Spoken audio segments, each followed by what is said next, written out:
Good morning, evening, or afternoon, everybody. It's Kaghoe coming at you with another video. So today I wanted to take the time to talk to you guys about all of the Phase 4 little changes that I've sort of noticed, picked up on, as well as some helpful tips that you just simply might not be aware of, because Blizzard is rapid firing, adding a lot of quality of life and changes, as well as we are just, have a few things that you might just simply not have found yet or be aware of if you're not in the highest end of raiding communities. But before we get into the video, be sure to like, comment, and subscribe. Everything you guys do helps my channel grow, helps me get discovered, and helps me help as many people as possible, which is the entire point of my channel. So without further ado, let's get into the video. So I am going to show you the very first tip right here, and that is that Tier 0 pieces are officially on the vendor, and no matter what class you can buy any of them. So you're only seeing the cloth one show up because I'm on my mage, but if I wore plate, you'd see every single one. And the ones that are BOE are still BOE, so you could buy like a devout belt and sell it to people that wanted to buy it. The pieces that are going for the most right now are shaman pieces with the elements gloves. So that is just what's going for whatnot. We actually had 5 reels, so we're going to buy a little mystery crate there. But that brings me to our next tip, and that is world buffs are no longer dispellable. So if you've been raiding, you go and get these Dire Maul buffs as well as Songflower. Those were previously dispellable, so a priest on the opposing faction or shaman could dispel or purge your buffs. They no longer can do that, so you're able to just keep these buffs and use them the entire time, which can be really, really helpful, and you don't have to worry about people that live to pretty much grief you, but dispelling, I guess, is a part of the game.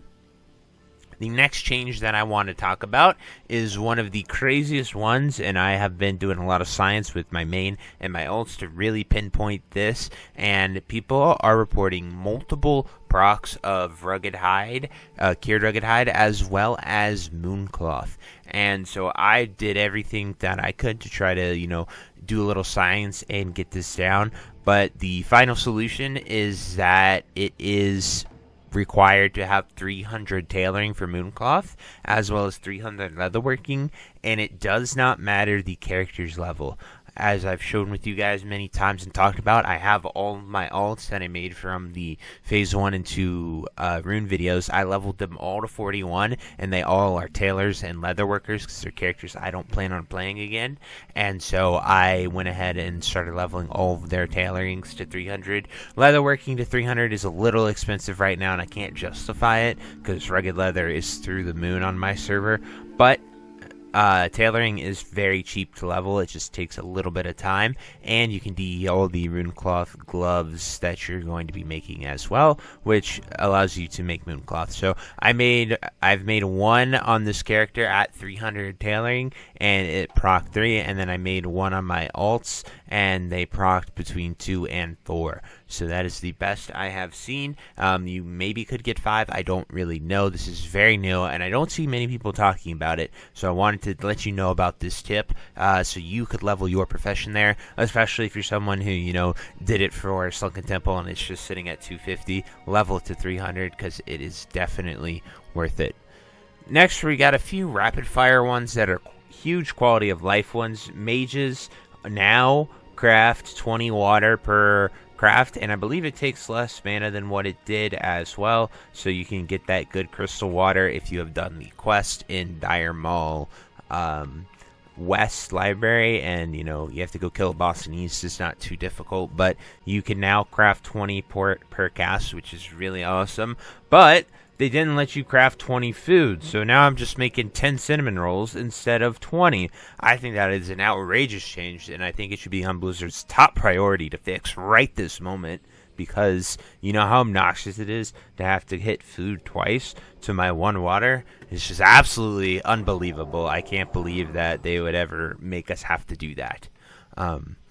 Next tip that I want to talk about is there is a new water, drinkable Strathholm Holy Water, and it requires Argent Dawn Honored to use it.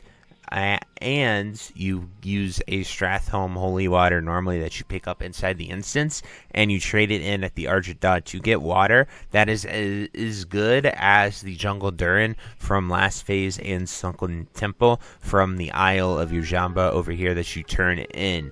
And so that is a really good change because that water is really good. And now that people aren't doing Sunken Temple as much, the price of that water has skyrocketed. So having nice tradable water, this is tradable. You can trade it to anyone you want. So you can buy it off the auction house or sell it and make a little extra profit. But it is really good, especially if you're like in a speed run or you just want to save time. Because right now my mana pool is close to exceeding what this total water gives, which kind of sucks to have to sit there for from 30 seconds when you're using the other normal water that we can craft.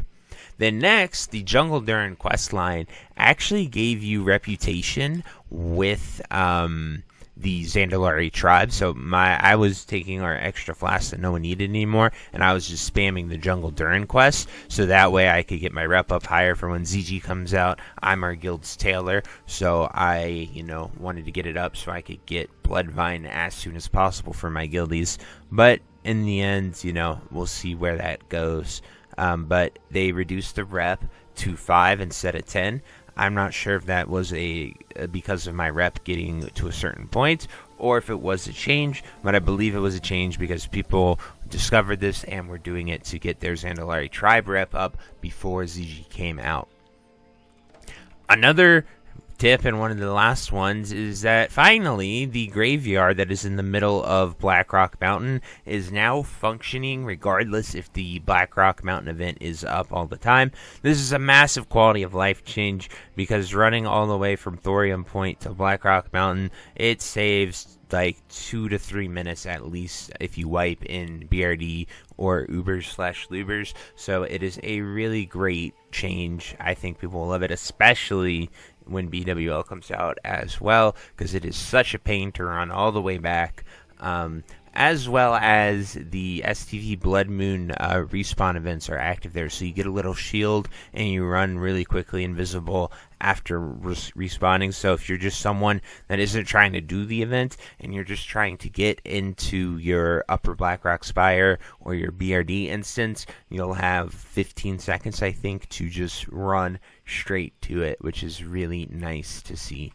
And then finally, generally speaking, guys, they add a ton of rapid fire, small nerfs, and buffs. They're going out almost daily, as well as some quality of life improvements. So I would definitely hit up the WoW forums, as well as follow Agrin and Zyrene on X, because they have a lot of these changes that they talk about and post pretty much daily. So if you're not on top of it, the game can look pretty different sometimes if you don't log in daily. So anyway, that is it for this video, guys. I truly hope you enjoyed it. That was all the things that I've sort of found, know of, and, might not be told to you guys as well as you'd think. So if you have any tips, anything you'd like to add, definitely drop it down below. I love reading all your guys' comments, and a lot of them are quite helpful sometimes. So anyway, I hope you enjoyed the video, and until next time, I'll see you later. Bye-bye.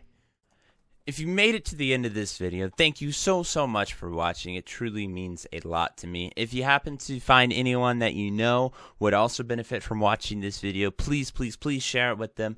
It helps me out a ton and allows me to keep doing what I love every single day, and that is gaming and sort of helping people any way that I can.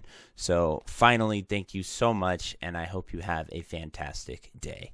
Goodbye.